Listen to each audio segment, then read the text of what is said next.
सूरत शहर के वीर नर्मद दक्षिण गुजरात विश्वविद्यालय के प्रांगण में शक्ति जागरण पर्व के अंतर्गत शास्त्र शस्त्र एवं शक्ति पूजा का आयोजन किया गया। इस कार्यक्रम के आयोजक हिंदू अध्ययन विभाग एवं युवा आयाम के संयुक्त तत्वाधान में किया गया। सूरत के कन्वेंशन हॉल में शास्त्र शस्त्र एवं शक्ति पूजा का आयोजन किया गया, जिसमें बड़ी संख्या में छात्र छात्राओं ने हिस्सा लिया। वहीं सभी लोगों ने मिलकर शस्त्रों का पूजा किया गया। इस विद्यालय में, इस यूनिवर्सिटी में किस प्रकार का कार्यक्रम किया गया है? इस यूनिवर्सिटी में अपनी भारतीय परंपरा का जो संदर्भ है, इस संदर्भ में आज एक विशेष शस्त्र शास्त्र और शक्ति का जागरण पर्व मनाया जा रहा है। ये पर्व ये भारत की मूल शक्ति है, उसको जागृत करने के लिए परंपरा से ही होते रहे। अभी इस विश्वविद्यालय में जो एकेडमिया है उसमें भी ये महत्वपूर्ण कार्यक्रम है। अपने यहाँ पे शस्त्र का जितना महत्व है उतना ही शास्त्र का महत्व है। इन दोनों का समन्वय जी, इस प्रकार से विद्यार्थियों को क्या ज्ञान अर्जित मिलेगा? इस प्रकार के कार्यक्रम से अपनी परंपराओं का ज्ञान मिलता है।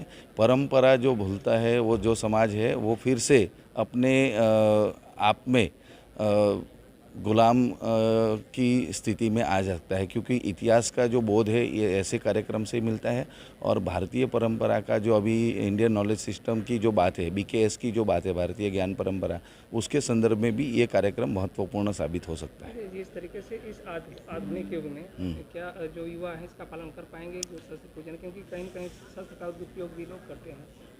अपने यहाँ पे जो ज्ञान की परंपरा है उसमें शस्त्र चलाने की परंपरा सिखाई जाती थी आदि अनादिकाल से। कुछ वर्ष ऐसे गए उसमें ऐसी परंपराओं का कहीं निर्मूलन हुआ, योजनाबद्ध हुआ।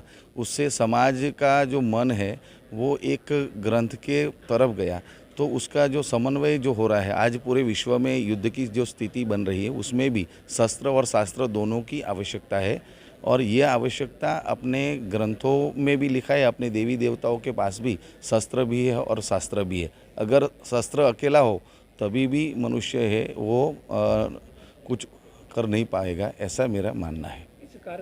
इस कार्यक्रम से संबंधित आप बच्चों को क्या संदेश देना चाहेंगे? इस कार्यक्रम के संदर्भ में ये संदेश देना चाहता हूँ कि भारतीय परंपराओं का पुनर्जागरण हो और अपने आप में जो बल है उसको आगे लेने जाने के लिए शस्त्र और शास्त्र दोनों का समन्वय हो, तभी ही मानव जीवन का उत्कर्ष हो सकता है, ऐसा मेरा मानना है। क्योंकि अपने चाणक्य की जो परंपरा थी उसमें भी शस्त्र और शास्त्र शिक्षक के पास दोनों ही थे और ये भारत का मूल स्वभाव है।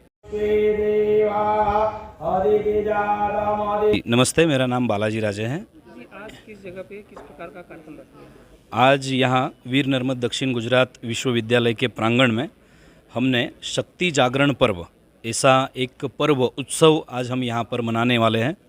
हमें पता है कि हम शक्ति उपासक समाज के लोग हैं, हमारा हिंदू समाज शक्ति उपासक समाज है। तो ये स्पिरिट बलम उपास्य, ऐसा हमारे वेदों में भी कहा गया है कि शक्तिशाली समाज ही विश्व का कल्याण कर सकता है, दुर्बल की बातें दुनिया नहीं सुनती। तो इस उद्देश्य से हमारे विश्वविद्यालय के विद्यार्थियों में ये भाव आए, इसलिए हमारे यूनिवर्सिटी के माननीय कुलपति श्री से हमारी बात हुई थी, रजिस्ट्रार से बात हुई थी।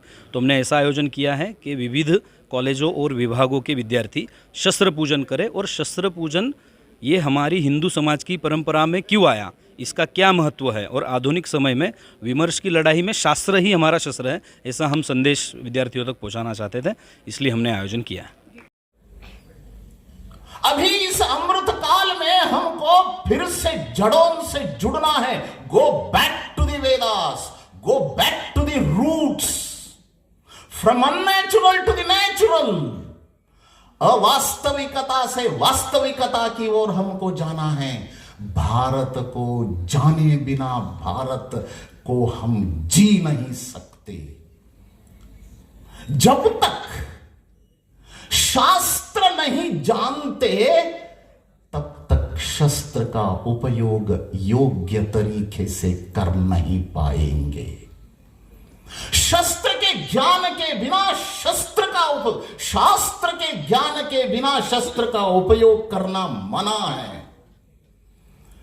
शस्त्र क्यों उपयोग करना चाहिए? दुर्बलों की रक्षा के लिए।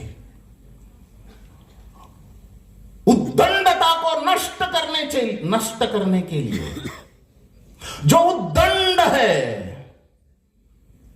उसको नष्ट करना ही धर्म की रक्षा है। इसीलिए शास्त्र चाहिए।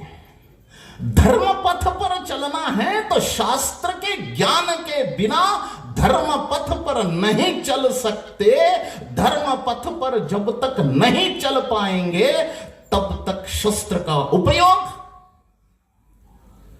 नहीं हो सकता, ठीक नहीं हो सकता। शास्त्र के बिना शस्त्र का उपयोग हमें विनाश की ओर ले जाता है। शास्त्र के साथ शस्त्र का उपयोग विकास की ओर हमें ले जाता है। अच्छे तरह हम दिमाग में इन विचारों को बैठाना चाहिए।